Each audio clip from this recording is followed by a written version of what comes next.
Hello everyone, hearty welcome to Cooking Jet. இன்னைக்கு cooking ஜெட்ல டேஸ்டியான ரவா கிச்சடி எப்படி செய்யறதுன்னு பார்க்க போறோம்.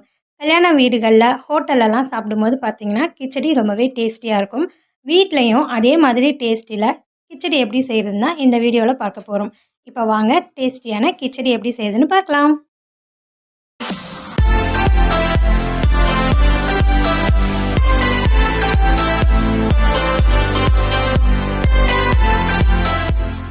ரவா கிச்சடி செய்கிறதுக்கு பார்த்தீங்கன்னா ஃபஸ்ட்டு ரவையை வறுத்துக்கணும். அதுக்கு கடாய் அடுப்பில் வச்சுட்டு கடாய் ஹீட் ஆனதும் அடுப்போட அனலை மீடியம் அனலில் வச்சுட்டு 1 கப் அளவு ரவை ஆட் பண்ணிக்கணும்.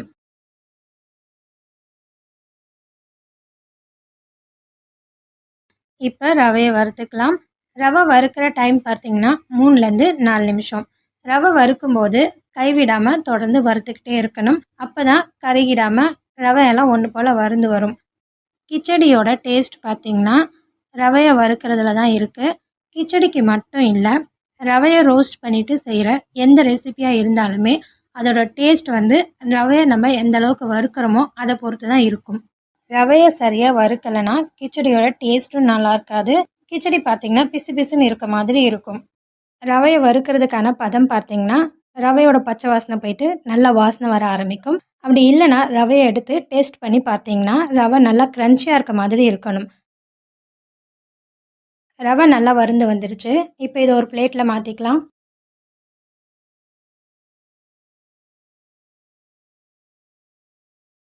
கிச்சடி செய்கிறதுக்கு 2 டேபிள் ஸ்பூன் அளவுக்கு ஆயில் ஆட் பண்ணிக்கணும்.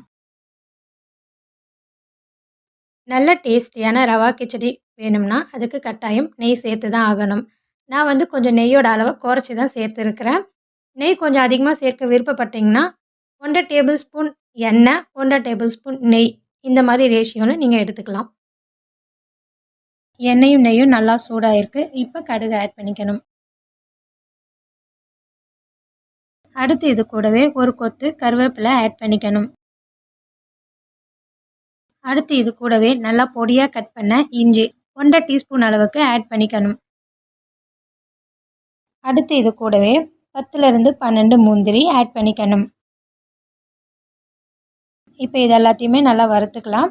இதில் ஆட் பண்ணியிருக்கிற கடலைப்பருப்பு, உளுத்தம்பருப்பு, முந்திரி இதெல்லாமே நல்லா வறுபடணும். இப்போ பார்த்தீங்கன்னா இது எல்லாமே நல்லா வறுந்துருச்சு. அடுத்து இது கூட ஒரு வெங்காயத்தை கட் பண்ணிவிட்டு ஆட் பண்ணிக்கணும். அடுத்து வெங்காயத்து கூடவே 3 பச்சை மிளகாவை நடுவில் கீறிட்டு ஆட் பண்ணிக்கணும். வெங்காயத்தை நல்லா வதக்கிக்கலாம். காரம் குறைக்கணும்னு விருப்பப்பட்டிங்கன்னா பாதி மிளகாய் மட்டும் குறைச்சிக்கோங்க. ரவா கிச்சடி டேஸ்ட் பார்த்தீங்கன்னா தக்காளி புளிப்பு அதிகமாக தெரியாமல் மைல்டாக தெரியணும். அதனால் தக்காளி புளிப்பை பேலன்ஸ் பண்ணுறதுக்கு ஏற்ற மாதிரி காரம் சேர்த்துக்கணும். நெய் சேர்க்காம சிம்பிளாக கிச்சடி பண்ணிங்கன்னா 3 பச்சை மிளகாய் சேர்த்துறாதீங்க, ரொம்ப காரமாக இருக்கும். அதனால் நெய் சேர்க்காம கிச்சடி பண்ணும்போது 2 பச்சை மிளகாவை சேர்த்துக்கோங்க. வெங்காயம் நல்லா வதங்கிடுச்சு. இப்போ ஒரு தக்காளியை கட் பண்ணிவிட்டு ஆட் பண்ணிக்கணும். தக்காளி குழஞ்சு வர வரைக்கும் வதக்கிக்கணும். தக்காளி கூடவே 1/2 டீஸ்பூன் அளவுக்கு மஞ்சள்தூள் ஆட் பண்ணிவிட்டு வதக்கிக்கலாம்.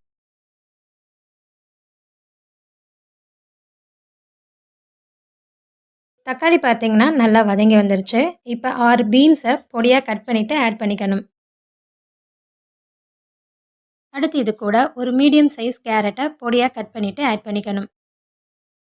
அடுத்து இது கூடவே 1/4 கப் அளவுக்கு பச்சை பட்டாணி ஆட் பண்ணிக்கணும்.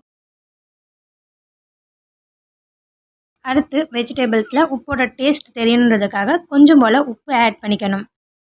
இப்போ இந்த வெஜிடபிள்ஸ் எல்லாத்தையும் நல்லா வதக்கிக்கலாம்.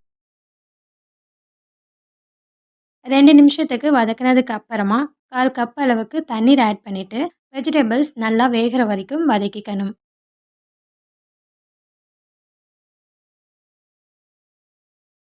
கேரட், பீன்ஸ் பார்த்தீங்கன்னா ஆல்மோஸ்ட் வந்துருச்சு.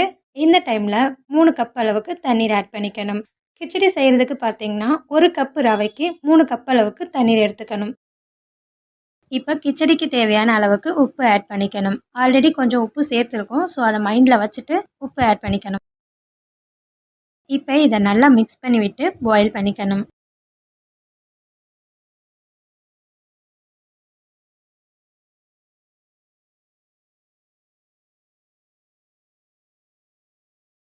தண்ணி நல்லா கொதிக்க ஆரம்பிச்சிருச்சு.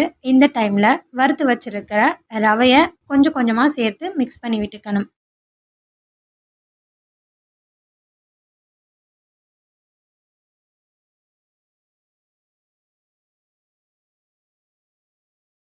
தண்ணிலாம் எதுவுமே இல்லாமல் நல்லா ட்ரை ஆகி வந்துருச்சு. இந்த டைமில் 1 டேபிள் ஸ்பூன் அளவுக்கு கொத்தமல்லி ஆட் பண்ணிவிட்டு அடுப்பை ஆஃப் பண்ணிடணும். அடுத்து இந்த கொத்தமல்லியை கிச்சடியில் நல்லா மிக்ஸ் பண்ணி விட்டுக்கணும். அவ்வளோதாங்க, சூப்பரான கிச்சடி ரெடி. நீங்களும் இந்த ரெசிபியை உங்கள் வீட்டில் செய்து பார்த்துட்டு எப்படி இருந்துச்சுன்னு சொல்லுங்கள். இந்த ரெசிபி உங்களுக்கு பிடிச்சிருந்ததுன்னா லைக் கொடுத்துருங்க.